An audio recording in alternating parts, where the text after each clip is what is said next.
Oh yeah. Uh uh uh uh uh uh said yo, look, we got a new episode, but before we get started, late ill kid at OneYoungsta, hold it down, bring you that street geek and nerd soul. What is up, my people? Today, oh yeah, coming with another wonderful episode of Nerd Soul on screen. We are running down Cloak and Dagger season 2, episode 3. Wow, we got a couple things to talk about. We got deep. We went under the crust on this one. Now, before we get started, big shout out to the chat. We got Star Drew in the chat. I also want to shout out two special Patreons, two special patrons from Patreon.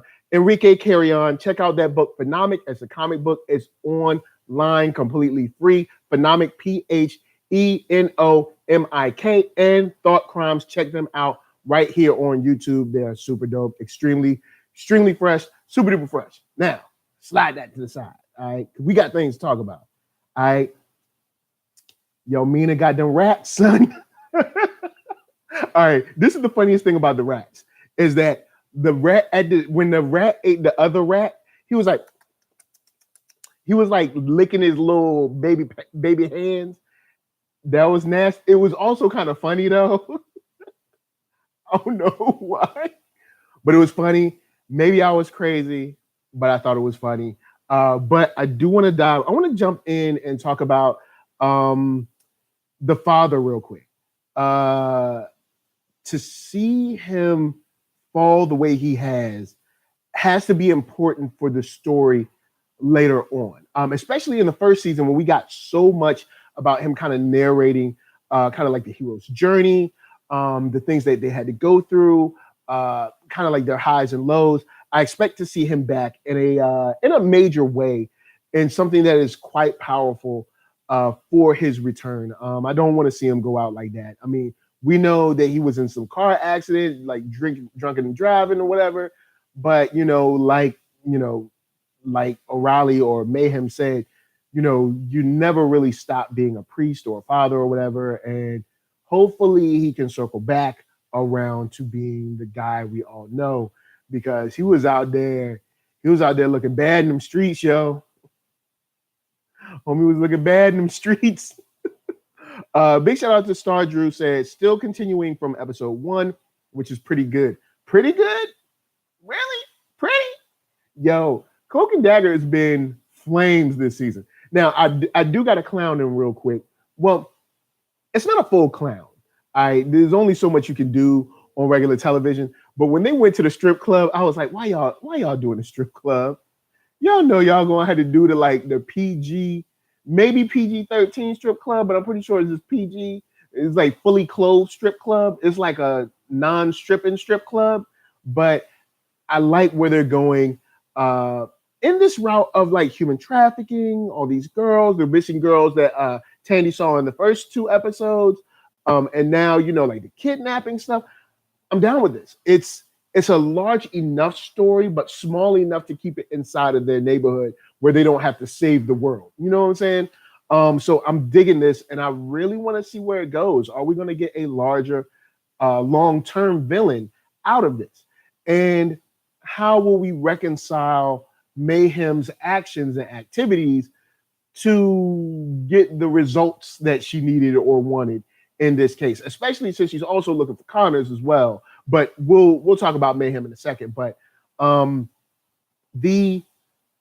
human trafficking angle is something that I'm really interested in because I think it has the potential to create a very hard look at their vigilantism, if that's a term. I'm pretty sure. Maybe it's not, but if it is, look, it's all good.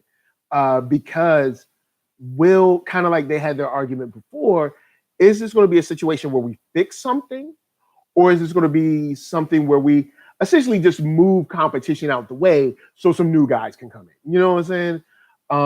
And it's similar to a couple of storylines where the Punisher would kind of do his thing, and he would kind of, I guess, fix things or move the mafia out or whatever, but it ends up creating a power vacuum where you end up having like a gang war Could that happen here? And if so, I think it would be good for them to look at themselves on whether they're doing good or whether they're doing bad, and how they place themselves in the, I guess, the cycle or the process of crime in general. You know what I'm saying? Similar to in Civil War, or was it Civil War, or was it was Ultron, I think. Either Ultron or Civil War, where your boy was talking about our existence invites challenge. You know what I'm saying? So we'll see how that plays out. But with that said, that back and forth between Tandy and Tyrone went very well, because even though Tyrone went from looking sleepy to looking excited back and forth, there was a couple shots where I was like, is Ty high right now? But the emotion behind it would show out in spurts. And I love how she was talking about, being protector and all that. It's dope to see their bond, strengthening and just being one of the pillars of the show that I think this can be. Speaking of pillars of the show, big shout out to seeing Mina, O'Reilly, Tandy, Tyrone in the same place at the same time, getting there like little baby squad. They ain't a full squad yet. They coming on a baby squad tip, and I'm like, go team. I see it's coming through in a hopefully natural way.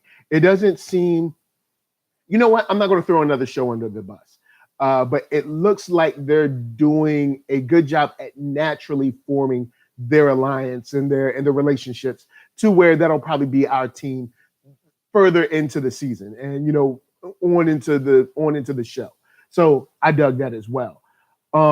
My question to you is, how are you digging this episode? Because I'm gonna jump to something else real quick where we get a little deeper.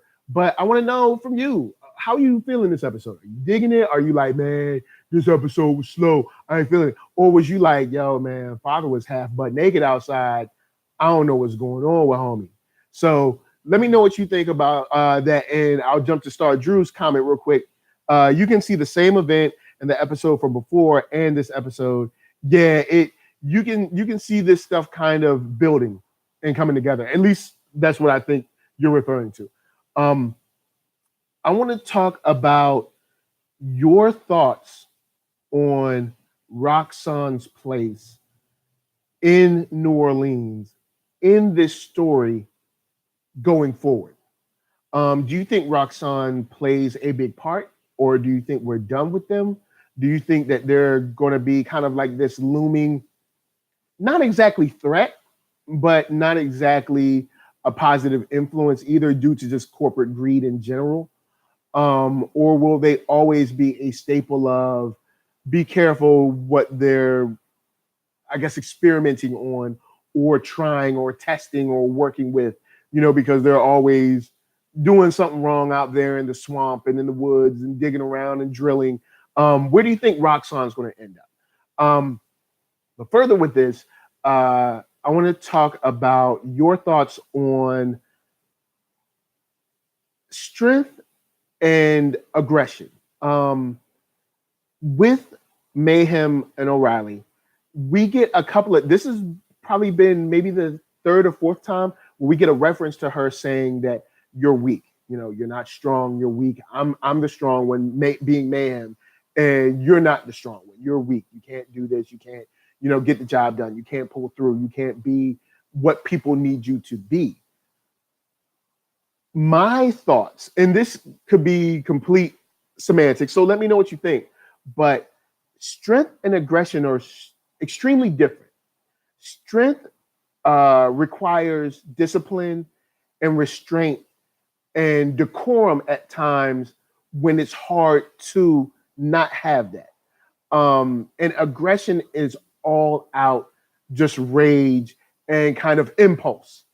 And sometimes people mistake one for the other. And I want to know your thoughts, because when you look at rage, there are moments where you see her almost look like she's being thoughtful. But then you also have moments where she runs dudes over with a Mack truck. I love that too, yo. I was like, what? Like when I saw the headlights, I was like, oh boy. But she definitely knows how to throw the hammer down. Now, there are also other moments where she could have easily roughed up or beat up or killed the guy at the hotel, but she did nothing. There was moments where she could have got a little rougher with the father, but she did nothing. So I believe there is some thoughtfulness there, but it may be way more rage, out balancing it, or maybe the rage is killing that last little bit of thoughtfulness that's there. And I'm interested to see where that goes and how you guys think about that. Star Drews definitely agrees. Both are not the same for strength and aggression. Yeah, I think that's, and I think that's something we're gonna hit home on, especially when it comes to like strength and aggression, and also with the conversation with Tyrone and Tandy about vigilantism. What is a vigilante? What is a hero? Are they the same things? Are they different? Are there certain lines where they are different? Because you can see they're getting deeper into being proactive and affecting situations instead of in season one, a lot of things were just happening to them. And now they're actually stepping into situations and making decisions on what will or won't happen, things like that. And I hope it goes well for them. I really hope it goes well for them, but I'm along for the ride because I've loved this show since the first episode. It was good to see Ma Dukes in this episode. I was like, oh, snap. I don't know what they were voting on. Maybe I missed it. Let me know in the chat or let me know in the comments if I missed what they were voting on. But it was like, yay. And then the other brother was like, yay. And she was like, nay. So I don't know. I don't know exactly. Look, I'm an actor. Look me up, man. I'm just saying. But on the sneak, very interested to see what they were voting on and why she voted against the norm or against the popular vote, and why she was kind of booed and everything. That may be something. I'm pretty sure they kept it ambiguous or behind closed doors for us to wonder and worry, because it might have something that has to do with policing the neighborhood or something like that. Who knows? Or what they're doing with Roxxon. Because I believe Ma Dukes worked for Roxxon. I'm pretty sure she did. I believe she did because Tandy stole her card. Was it Dad? One of them worked. I think it was Ma Dukes. So let's see. Stardrew says anti-hero is a thing for Mayhem. Yeah. Let me know what you think about Mayhem. Mayhem, and I think Mayhem and the Punisher can make a good couple. Like I was watching this episode. I was like, you know what? I think and they're in the same universe, because she referenced Misty Knight, and Misty Knight is in the same world as Punisher. So that means they could, he could be riding around and he meet up and, be like, yo, this is a perfect match. You know what I'm saying? I love you and you love me. You know what I'm saying? We never know. But of course, she got absorbed into, the dark zone. We'll talk about that in a second, because I really am enjoying the progression of powers. But before we get to that, I want to give a shout out to, of course, all the shows that I'm running right now. We got Star Trek Discovery coming in the morning. We got American Gods coming on Sunday. We got a couple of comic book reviews. We got a special on Saturday for Anansi himself. Also, this month, I've been doing this for 3 years. That's right. And I'm coming up on 1,000 videos. So at 1,000 videos, we're going to do something cool, something fun, something special. Not sure exactly what, but something special. And to my patrons that are watching, going in, either DM me or PM me your questions for the video that I'm going to do for all of the questions that you get to ask me, whether it's comic book, movies, whatever. And I'll put that video up and y'all get ready for that. All right, so back to all the good stuff. Those powers are getting serious. I mean, real serious. Remember when they were just kind of like emotionally controlling their powers? And now they are really doing some boss level stuff. Like at the beginning, Mayhem shoots. I can't believe she shot at him. But anyway, Mayhem shoots at him, right? Yo, Tyrone transported all 3 of them. That's something that is no small feat, especially knowing where he came from. Because remember, just what last episode, or was it episode 1, where he tried to teleport and he got beat down. You know what I'm saying? So it's like, the struggle is real for his powers. And then we saw the Hadouken, last episode with your girl Tandy, and now she's doing flashbangs. It's like, oh snap! Oh, say what? I'm very intrigued where these powers can go. Because at first I'm like, for the show, they'll just have her do the light blade. That's it. Have him disappear. That's it. And then when he absorbed old dude last season, I was like, oh, okay. It's a little different. And then when we saw the Hadouken, I was like, oh, snap. You know, she was also stealing people's hopes. I was like, word.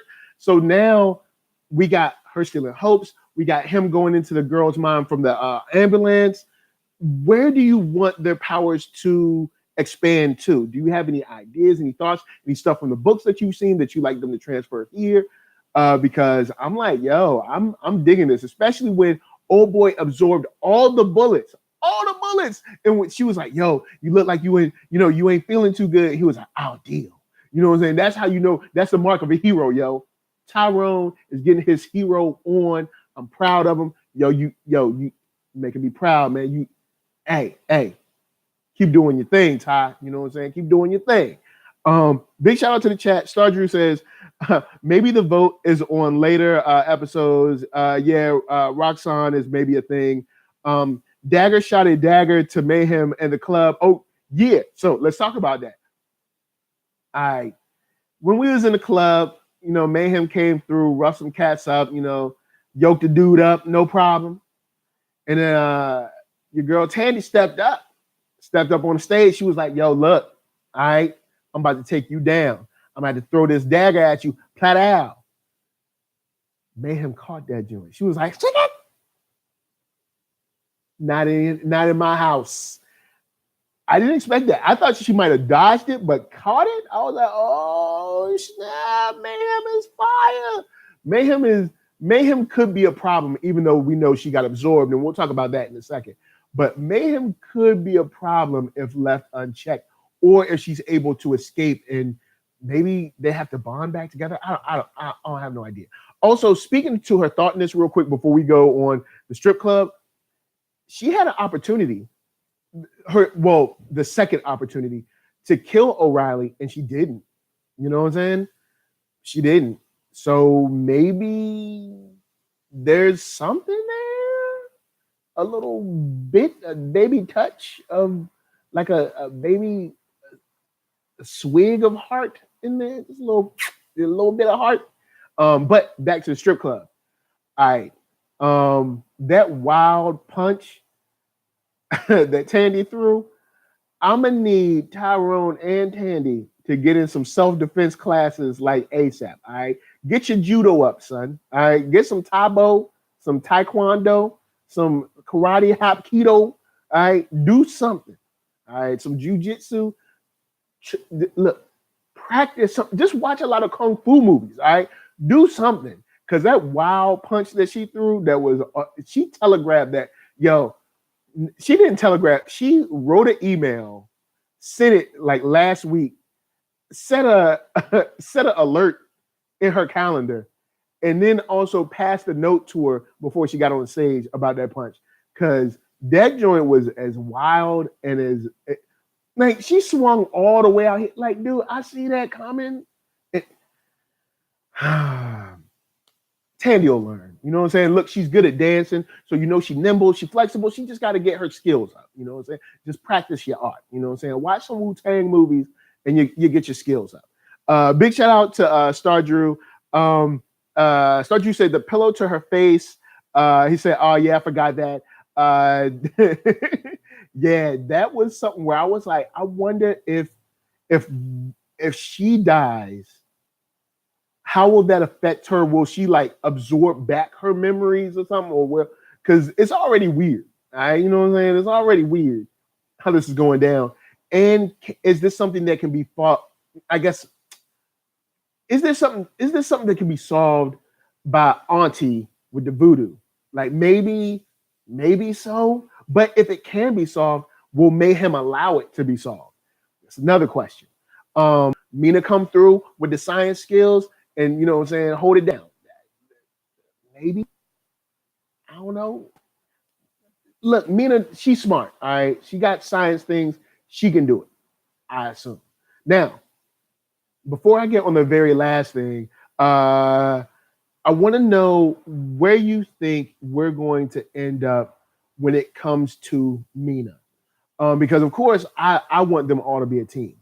But Mina is still she's still messing with things that are a little bit out of her depth, I think, when it comes to because she's doing these experiments. She was in there by herself. What if something crazy went on? You know what I'm saying? What if I don't know, the rat got became the size of like a dog or something and ate her. I don't know. Like she's doing some experiments that could potentially hurt herself and maybe her father. You know, what's her father's relation? Where do you think Mina ends up? Because Mina could end up easily either hurting herself seriously or turning into a villain depending on maybe the chemicals, the toxic, and she touches something and she goes evil.